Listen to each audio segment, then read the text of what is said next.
Good morning students. Hashing. Actual hashing is the last topic of your data structure subject. ये जो subject का जो last topic है वो आपका हैशिंग ही है, ठीक है।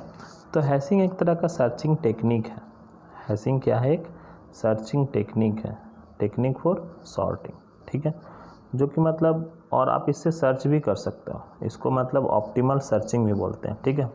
तो जस्ट लाइक एक सर्चिंग टेक्निक है। अभी तक आपने जो सर्चिंग टेक्निक पढ़ा था वो क्या था? आपका लीनियर था और एक आपका बाइनरी था।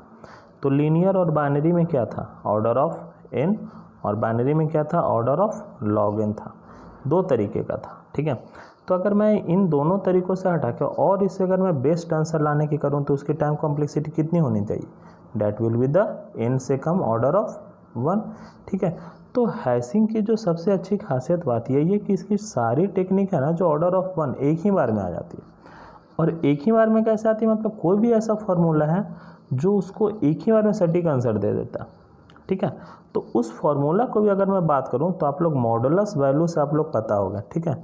तो यही मॉडुलस एक फंक्शंस के कारण ही जो टाइम कॉम्प्लेक्सिटी हो गया वो ऑर्डर ऑफ वन हो गया। देखते हैं कैसे, चलिए ठीक है ना। तो इसमें जो हम यूज़ करते हैं वो हैश टेबल यूज़ करते हैं, ठीक है। हैश टेबल में जैसे क्रिएट कैसे करना है, उसकी सर्चिंग क्या होगी, उसमें इंसर्शन, उसमें डिलीशन और उसमें पूरा का पूरा डिलीट हैश टेबल, ठीक है। तो अब आते हैं आगे वाले पॉइंट पे, ठीक है।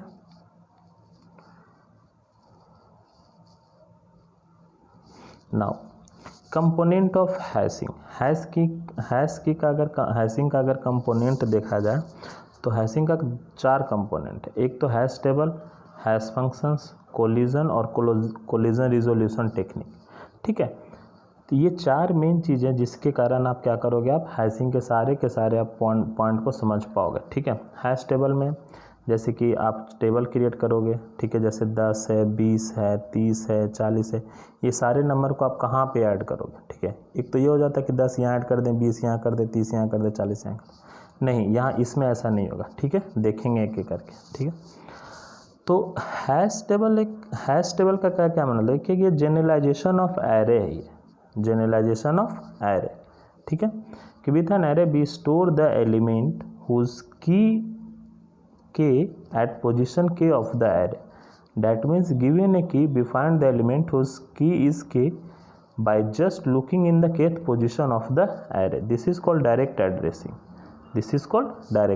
सपोज करो कि हमारे पास नंबर है 10, मुझे ऐड करना है, ठीक है। तो जो हैश टेबल बनता है वो 0 1 2 3 4 5 6 अप टू 9 तक ही बनता है, ठीक है। तो 10 को हम सपोज करो कि हमने 10 ही डिजिट का हमने बनाना चालू किया, ठीक है। हैश टेबल 10 डिजिट का ही, तो 10 डिजिट का मतलब कितना हो जाएगा? 0 से 9। तो मैक्सिमम कितना एलिमेंट, मैक्सिमम कौन हो गया? 10 ही हो गया ना। जैसे 0 1 2 3 अप टू कितना हो गया? 10 हो गया। तो 10 भागा 10 कितना आ गया? इसमें 1 आ गया। 10 भागा 10 कितना हो गया? 1। तो हम क्या करेंगे? 1 के जगह पे हम 10 को असाइन करा देंगे। तो यहाँ पे असाइन करें, एक लिंक जनरेट करके यहाँ पे असाइन करा देते, वो आगे बताएंगे कैसे होता है, ठीक है। और हैश फंक्शंस वो फंक्शन है, ठीक है, ध्यान से सुनिएगा।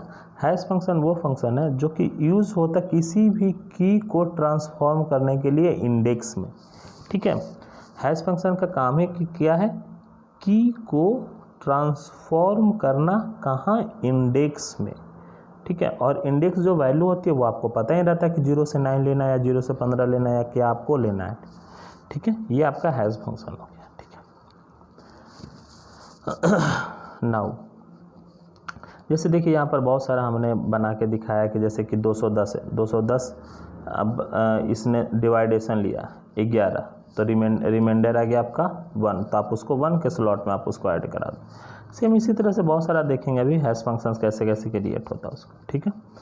तो मेन जो पॉइंट इसमें यही आता है आपका हैश फंक्शन में कि मिनिमाइज कोलिजन मिनिमम होना चाहिए, easy to quick to compute होना चाहिए, और load factor for a given set of q होना चाहिए, वो क्या होना चाहिए? वो हाई होना चाहिए। देखेंगे कैसे आगे, ठीक है।